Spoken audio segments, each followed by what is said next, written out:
Hello guys, welcome back to our channel. On occasion of Vanamahotsava, we will take a quick look on some beautiful and useful plants. Let's get started.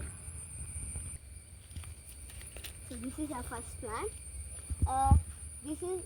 This plant name is Samla or Indian gooseberry. In Kannada we are calling it as Nellikai. This is our second plant. Its name is Chikku or Sapota. It's our third plant. It's called as neem